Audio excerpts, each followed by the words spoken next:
Hæ, við þurfum aðeins að tala litblindu. Af hverju ætti fólk að vera því? Málið að við verðum öll að gefa henni gaum, sérstaklega í fótbolta. Litblinda eða color vision deficiency á ensku ástand sem lýsir sér í erfiðleikum við að greina á milli lita. Hvað segja vísindin litblindu? Málið að við sjáum lit í gegnum 3 gerðir af sérstökum taugafrumum sem kallaðar eru keilur.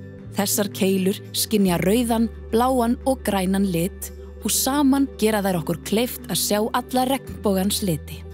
En hjá litblindum virka sumar keilufrumur ekki sem skyldi eða bara alls ekki, þannig að margir litir verða eins eða renna saman.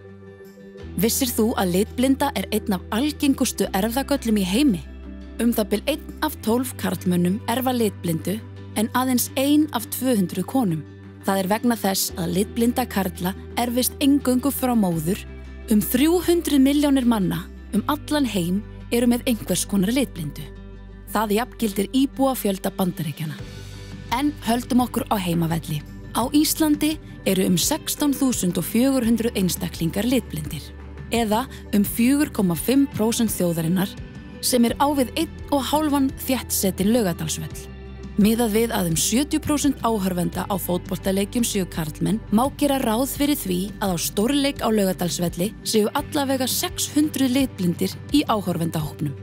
Ef annað liðið til dæmis í rauðum búningum geta einstaklingar í þessum hópi lent í verulegum vandræðum með að fylgjast með leiknum.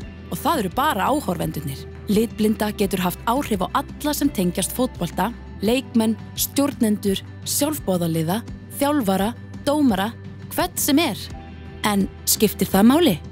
Þetta ekki það stórt vandamál. Það? Kannski ekki fyrir alla. En lítum á þetta frá öðru sjónarhorni. Skráðir iðkendur í knattspyrnu á Íslandi eru alls 27.000 talsins. Það ekki tekið með þeir fjölmörgu iðkendur sem leika í utandeildum eða með vinum sér til skemmtunar og heilsubótar. Að þeim meðtöldum áætlar KSÍ að alls iðki 35.000 manns knattspyrnu að staðaldri. Búningarnir eru í allavega litum sem þýðir að þeir sem eru litblindir þurfa að kljást við alls konar litaröfling. Og það ekki bara búningarnir. Búnaður, vesti, keilur, fánar, línur, allar merkingar, varningur og fleira getur líka valdið litblindum vandræðum. Það getur reynst þeim erfitt að nálgast upplýsingar, kaupa miða á netinu og jafnvel að fylgjast með leikjum í sjónvarpi. Myndi þetta ekki nægja hverjum sem til að vilja ekki hafa neitt með fótbolta að gera? En þetta þarf ekki að vera svona. Með vitundarvakningu litblindu getum við unnið að því að koma í veg fyrir þessi vandræði. Það eina sem þarf að við tökum litblindu með í reikningin þegar kemur að litavali á búningum, litavali á æfingavestum og keilum. Þetta engin geimvísindi. Smávægilegar breytingar sem taka tillit til litblindra geta nefnilega haft mikið að segja svo börnin okkar, vinir, leikmenn og stuðningsmenn geti notið þess að taka þátt.